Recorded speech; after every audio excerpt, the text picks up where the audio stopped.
우리 옆 사람들과 이렇게 인사하시겠습니다. 예수님 이름으로 사랑하고 축복합니다.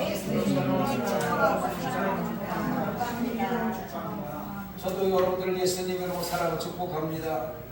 오늘도 동영상으로 예배드리는 성산 가족 여러분들을 예수님 이름으로 사랑하고 축복합니다. 한번 따라합니다. 그러므로 내 사랑하는 형제들아, 현실하며 흔들리지 말고 항상 주의 일에 더욱 힘쓰는 자들이 되라. 고린도서 15장 58절 말씀. 2026년도에 주의 일에 더욱 힘쓰는 주의 백성들이 되어서 마지막 2026년도를 결산할 때 하나님을 좋게, 하나님을 기쁘시게 하는 하나님의 귀한 백성들이 되기를 간절히 소망합니다. 세상에 수없이 많은 사람들이 살아가고 있습니다. 제가 오늘 아침에 세계 인구가 몇 명이나 되나 봤더니 82억 몇천만 명이 되더라고요. 우리나라 인구를 봤더니 5,100만 명이 넘어갔더라고요. 그래서 사람들이 엄청 많은 사람들이 살고, 광명시만 해도 30만이 넘는 인구가 살고, 우리 성산교회에도 벌써 이렇게 많은 영혼들이 함께 예배를 드리고 있는데, 이 세상에 많은 사람들이 함께 더불어 살아가면서 무엇을 의식하고 사느냐라는 것을 오늘 한번 깨달아 보려고 해요. 나는 무엇을 의식하고 사는가? 사람들은요, 보통 사람의 눈을 의식하며 살아가고 있습니다. 여러분, 오늘 아침에 교회 나오기 위해서 머리를 감고 또는 화장을 하고 옷을 골라 입으면서 누구한테 보이려고 여러분 그렇게 치장을 하고 나오셨습니까? 이 옷을 입으면 내가 더 멋있게 보이지 않을까? 또 이 말을 하면 더 품위 있는 사람처럼 보이지 않을까? 나의 이 행동이 나를 선한 사람으로 인정받게 할 수 있을까? 이래서 사람들의 눈치를 보는 생활에 익숙해졌습니다. 체면과 비율을 맞추는 데 노력을 기울이게 됩니다. 사람에게 잘 보이려고. 우리가 이렇게 사람의 시선에 신경을 쓰고 있는 동안 또 하나님의 시선이 우리를 주시하고 있다는 사실을 알고 있습니까? 한 시간도 주의 백성들을 버려두지 아니하시고 한순간도 시선을 떼지 아니하시고 바라보고 있는 분이 계십니다. 바로 나를 바라보고 계시는 하나님의 눈입니다. 하나님의 시선입니다. 하나님이 나를 보고 계신다.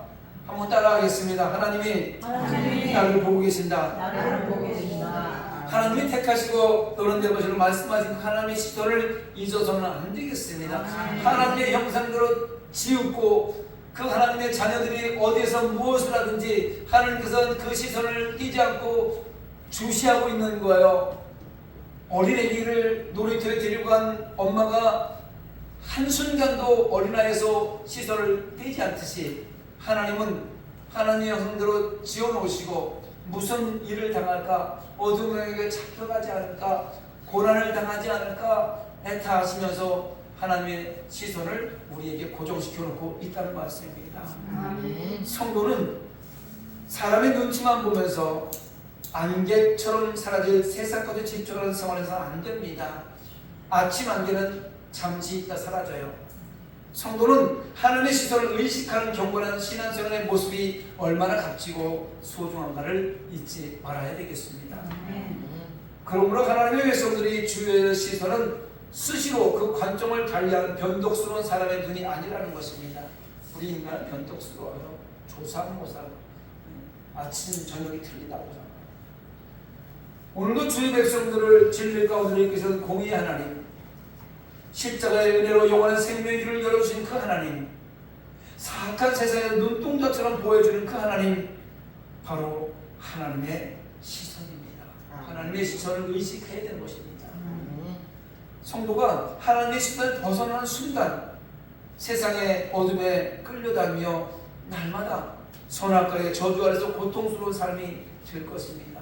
아담과 하와가 에덴 동산을 만들어 놓고 선악과를 먹지 말라고 선악과를 범하고 나서 나무 동산 뒤에 숨어 있었던 것처럼 우리는요, 하나님의 시선에서 벗어나고 내 생각대로 내 고집대로 하려는 그 순간에 선과 악을 아는 나무의 실과를 범하는 거예요. 그리고 숨고 싶어지는 거예요. 그러면 숨으면 괜찮을 것 같지만 고통스럽습니다. 그렇다면 여러분 진정 하나님의 시선을 두려워하며 살아가고 있습니까? 정말 두려워하십니까? 신명기 32장 10절에 보면 여호와께서 그를 황무지에서 짐승이 부르짖는 광야에서 만나시고 호위하시며 보호하시며 자기 눈동자같이 지키셨소다 이렇게 말씀하고 있습니다. 이사야 41장 8절 9절을 보면요, 그러나 나의 종 너 이스라엘아 내가 택한 야곱아 나의 곧 아브라함의 자손아, 저와 여러분을 얘기하는 겁니다.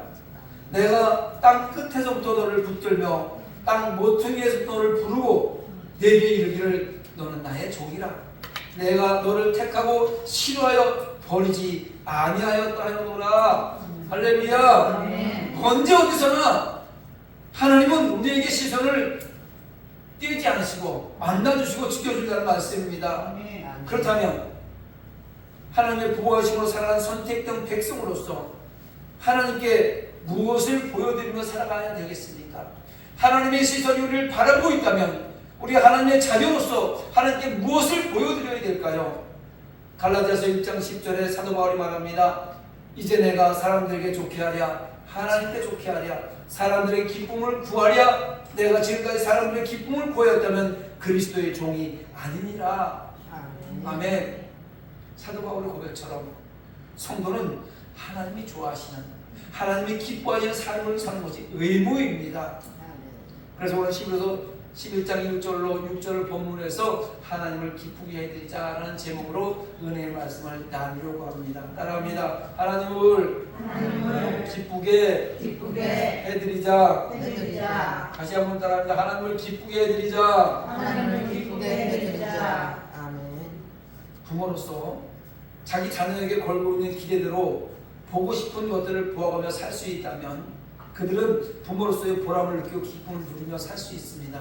여러분들의 자녀들을 보면서 여러분들이 흡족하고 여러분이 기대한 것만큼 자녀들이 살아내면요 기쁘다는 얘기예요. 그러나 보고 싶어하는 것들을 제대로 못 보게 된다면 자녀 가진 것을 후회하게 되고 한많은 세상 슬픔 가운데 고통스러운 노후를 살아가야 될 수도 있습니다. 그렇게 자녀된 자들은 할 수 있는 대로 부모들이 자녀에게 보고 싶어하는 모습들을 하나하나 보여드리도록 힘써야 됩니다. 부모가 혹시 계시다면요, 부모가 보고 싶어하는 것을 무엇인가 한번 알아내고 보여드리시기 바랍니다. 부모에 대한 효도라는 것이 특별한 것이 아닙니다. 부모에 대한 효도라는 것이 용돈 많이 드리는 게 아니에요. 돈이 최고라고 얘기하지만 좋은 옷 사드리는 게 아닙니다. 귀금속 사드리는 게 효도가 아니에요. 부모님이 보고 싶어하는 것, 그 모습으로 살아가는 것, 이건 바로 효도입니다. 아, 우리 자녀이 이렇게 살았으면 좋겠다, 우리 딸은 이렇게 살았으면, 우리 아들이 이렇게 살았으면 좋겠다, 그 모습대로 살아가는 게 효도라는 것입니다. 이처럼 하나님께서도요, 하나님의 자녀인 저 여러분을 통해서 무엇인가를 보고 싶어 하십니다. 권사는 권사로서, 장로는 장로로서, 집사는 집사로서 보고 싶어 하는 것이 있단 말이에요. 육신의 부모님들이 자녀들의 기대치를 가지고 있는 것처럼 하나님께서도 하나님의 백성들을 통해 기대하시는 것이 있다는 것입니다. 하나님께서 저희 여러분의 신앙을 통해 보고 싶어 하는 것이 있습니다. 그런데 보고 싶어 하는 모든 것들을 찾아볼 수 있다면 만족하시겠지만 만약 그렇지 못할 때는, 하나님은 성산교회가 이런 모습이었으면 좋겠는데 그런 모습을 보여주지 못할 때는 하나님은 슬퍼하신다는 말씀입니다. 우리 한 사람 한 사람이 이 사람은 이렇게 살고 저 사람은 저렇게 살았으면 좋겠다 기대하고 있는 것이 있는데 그렇게 살지 못하면 그 삶 때문에 슬퍼할 수도 있단 말입니다.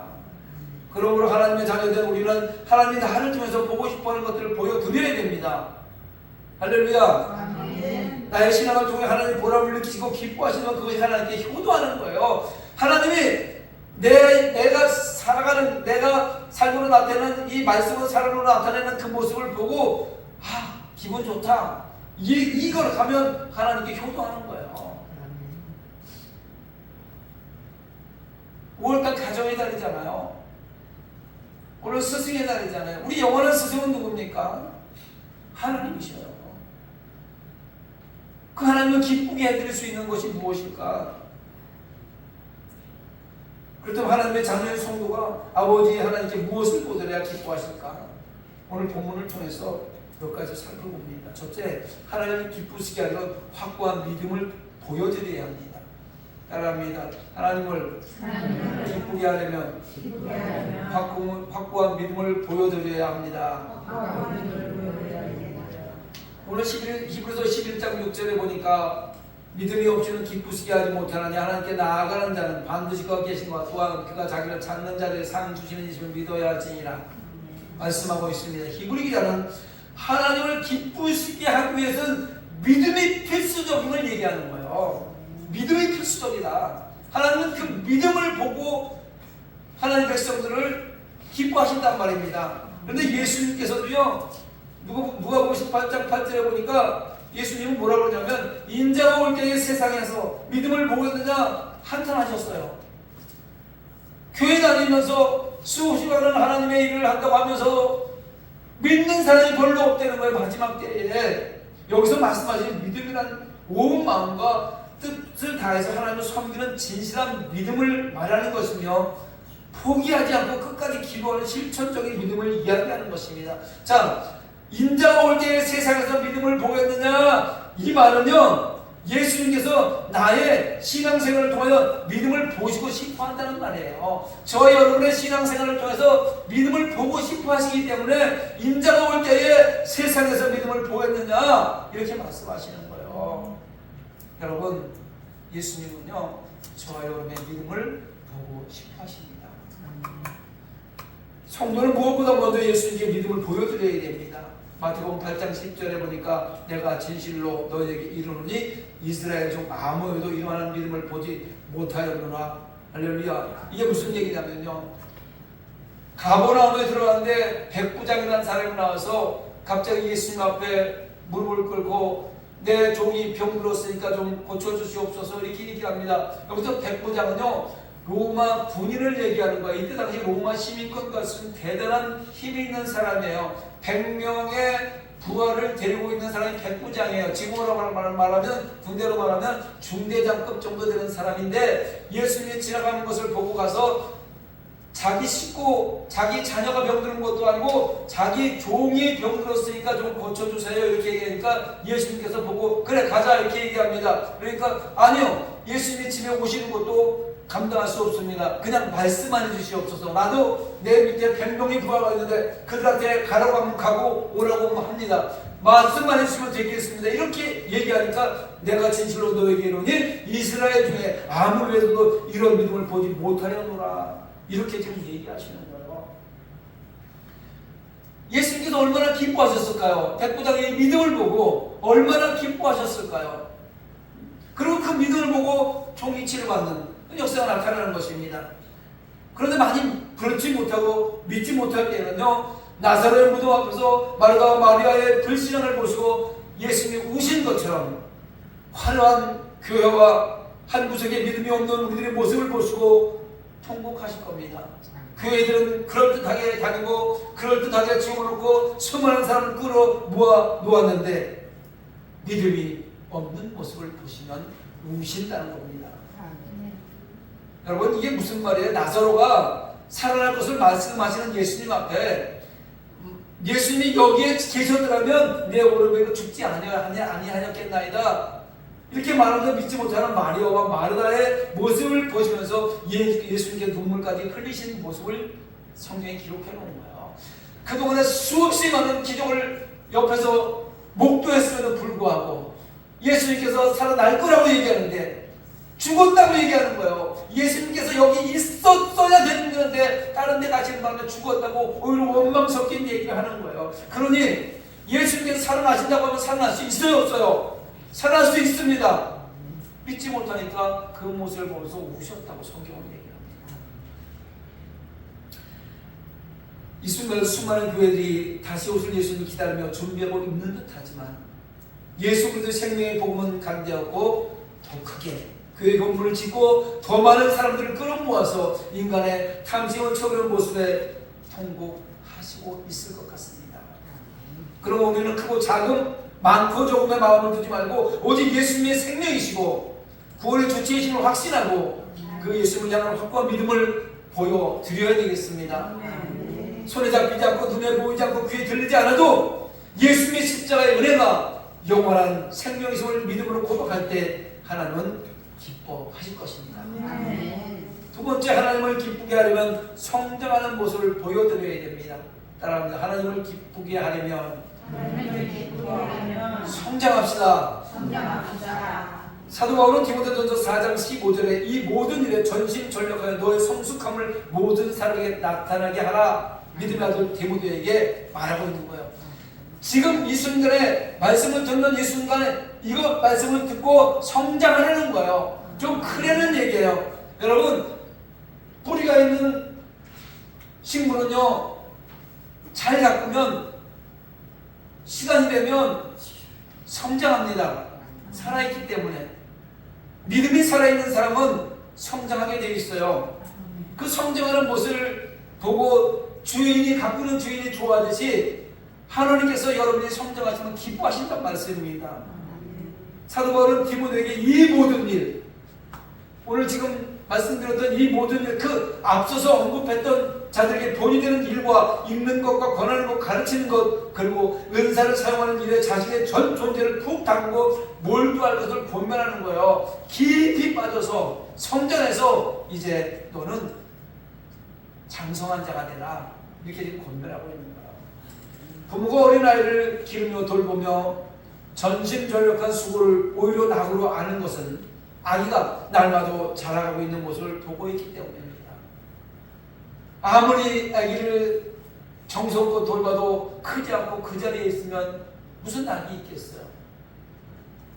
돌 지나고 두 돌 지나고 세 돌 지나고 아장아장 걸어다니고 뛰어다니고 가방을 들고 학교를 가고 이런 모습을 보면서 기뻐하지 않겠습니까? 믿음의 공동체에서 예배를 통해서 전해드린 말씀이나 성경 공부를 통해서 믿음이 성장하여 사랑의 예배에 순종하는 모습을 보면 목회자인 가르치는 사람도 힘이 납니다. 여러분, 수요 예배 때 지금 예배 서술하고 있잖아요.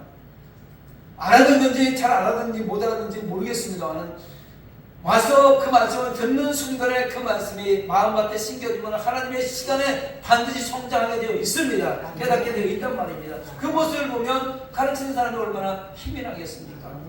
그러나 아무리 가르치고 믿음의 경륜이 쌓여도 성장하지 못하고 머물러 있는 상태가 되면 가르치는 사람은 회의감을 느끼고 옆에서 보는 사람들까지도 피곤하게 됩니다. 근데 날마다 그 모양이면 피곤하죠. 옆에 있는 사람들 피곤하단 말입니다. 하나님께서 성장하지 못하고 퇴보하는 자를 제일 싫어하십니다. 하나님은 성장하라고 그러는 거예요. 장성한 성도가 되라고 말씀하시는 겁니다. 에베소 6장 13절로 17절에 바울이 이렇게 호소합니다. 그러므로 하나님의 전신갑주를 취하라. 이는 악한 날에 너희가 능히 대적하고 모든 일을 행하되 서기 위함이라. 그런즉 서서 진리로 너희 허리띠를 띠고 의의 호신경을 붙이고 평안의 복음을 증명하는 것으로 신을 신고 모든 것 위에 믿음의 방패를 가지고 이로써 능히 악한 자의 모든 불화살을 소멸하고 구원의 투구와 성령의 곧 하나님의 말씀을 가지라. 아멘. 성장하려는 거예요. 준비하려는 말씀을 듣는 순간에 지금 전신갑주를 취할 수 있다는 거예요. 필요한 것을 채울 수 있다는 겁니다. 왜냐하면 천국을 향해 나가는 길에서 어둠의 영이 앞을 가로보는다 할지라도 후퇴해서는 안 된다는 거예요. 후퇴는 예상도 해서는 안 되기 때문입니다. 우리가 천국을 향해 나가는 길에 멈추거나 아니면 뒤로 가는 일은 상상도 해서는 안 돼요. 앞으로 가야 되는 거예요. 힘들고 어려워도. 그러기 위해서 성장해야 되는 것입니다. 믿음으로 훈련된 하나님의 일꾼은요, 세상의 그 무엇도 두려워하지 않습니다. 그렇기 때문에 주의 백성들은 날마다 성장하고 있는 모습을 보고 싶어 하시네요. 누가? 하나님. 사도 바울은 오직 사랑 안에서 참된 것을 하여 범자의 그 일까지 잘할지라. 그는 머리니 곧 그리스도라. 머리의 일이니까 예수님을 닮아가는 삶을 살아가라고 권면하고 있는 거예요. 베드로 3장 18절에 베드로 사도 역시 오직 우리 주 곧 구주 예수 그리스도와 은혜와 그를 아는 지식에 자라가라. 사랑하는 형제들에게 부탁하는 것입니다. 자라가려는 거예요. 머물러 있지 말라는 거예요. 한 걸음 더 나아가려는 거예요. 더 알려고 노력하려는 거예요. 사랑하는 여러분, 부탁합니다. 지금부터라도 우리가 성장하는 믿음의 모습, 하루하루 성숙해져가는 믿음을 하나님께 보여드려야 한다는 사실을 명심하시기 바랍니다. 아멘. 저 여러분이 성숙한 신앙의 모습을 변하게 되면 하나님이 기뻐하시고 우리 안에 많은 사람들이 기뻐하며 교회를 찾아 나오게 될 것입니다. 아멘. 변했어, 권사님 변했어, 집사님 변했어, 교회단이 달라졌어, 나도 가고 싶어. 이런 모습으로 변해져야 된단 말입니다. 끝으로 하나님을 기쁘시게 하려면 좋은 열매를 보여드려야 됩니다. 아멘. 나는 과연 하나님을 기쁘시게 하기 위하여 어떤 열매를 보여드릴 수 있을 것인지를 생각해 봅시다.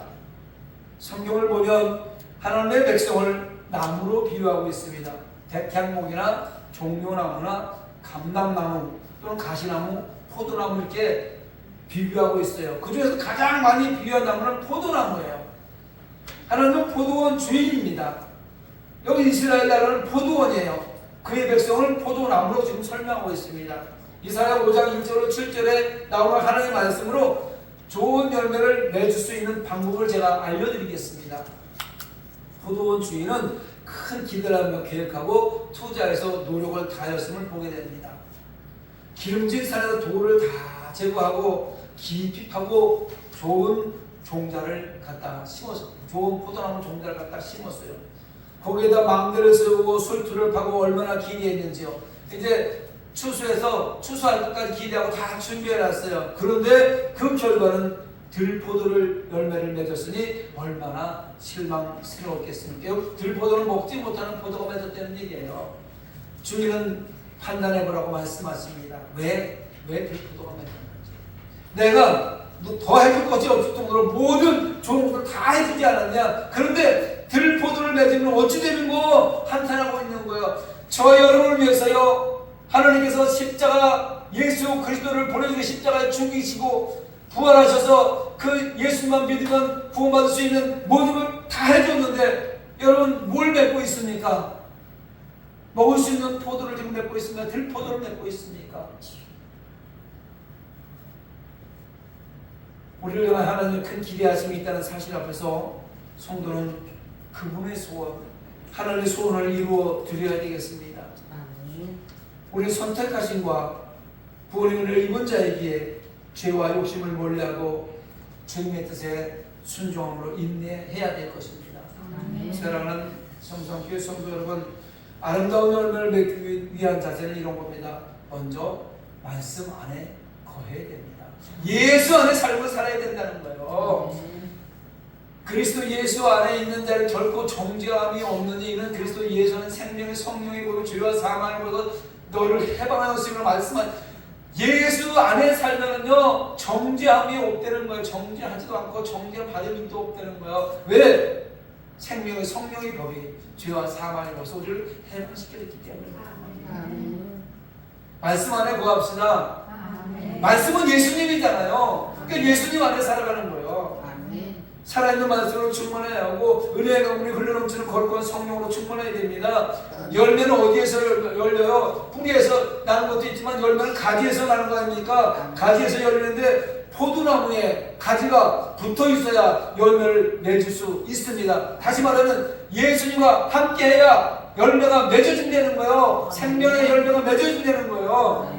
예수님은 믿으면서 예수님과 떨어져 있으면 말라 죽습니다. 혼자서는 저절로 불가능합니다. 예수 그리스도 접붙임을 받은 성도답게 예수님과 함께 해야 됩니다. 옆 사람과 인사합니다. 예수 안에 삶을 삽시다. 성도가 하나님을 떠나서 말씀을 모르고 아무것도 할 수 없어요. 그리고 때를 따라 가지치기를 잘해줘야 돼요. 말씀 안에 있으면요 때를 따라서 가지치기를 해야 된단 말이에요. 이 가지치기라는 얘기가 뭐예요? 쓸데없는 세상 유혹에서 벗어나야 된다는 거 말이에요. 세상도 우리를 유혹해요. 이리 오라고 저기 오라고 여기도 타고 저기도 타고 그러고요. 이상한 말로 우리를 유혹을 해서 세상을 끌고 나가려고 이걸 잘라내야 되는 거예요. 이걸 유혹에서 벗어나야 된다고 얘기하는 겁니다. 떠날 것은 떠나고 버릴 것은 버리고 과감한 결단이 필요하다는 얘기입니다. 할렐루야. 해야 될 날 하지 말아야 될 날 가야 될 것 가지 말아야 될 것 우리 결단해야 되는 거예요. 그래야 가지치기를 잘해줘야 웃자라지 않고 좋은 열매를 기대할 수 있습니다.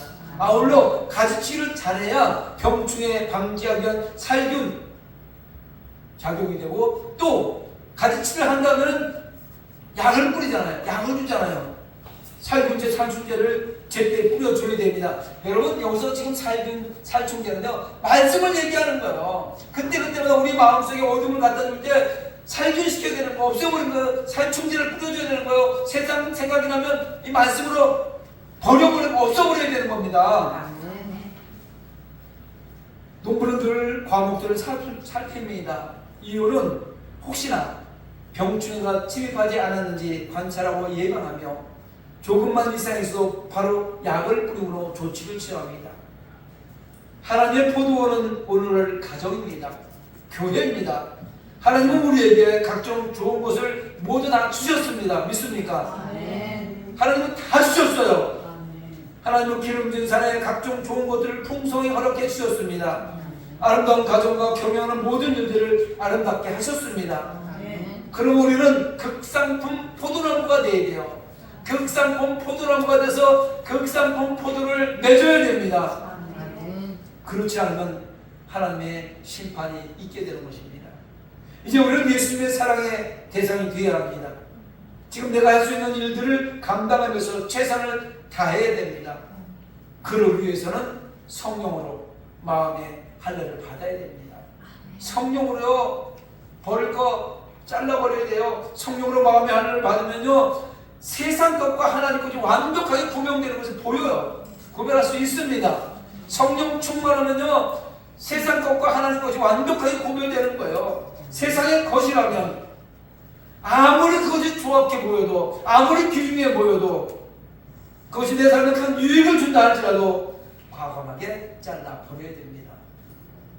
세상을 향한 소망 없는 가지는 잘라버려야 되죠. 오직 생명의 말씀 안에 풍성히 거해야 되겠습니다. 부탁드립니다. 흔들리지 않고 확고한 믿음으로 잘 성장해서 좋은 열매를 풍성히 맺음으로 하나님의 기쁨이 되고 하나님께 영광이 되는 삶을 살아가시기를 예수님 이름으로 축원합니다. 아멘. 말씀을 생각하며 찬양하고 기도하도록 하겠습니다.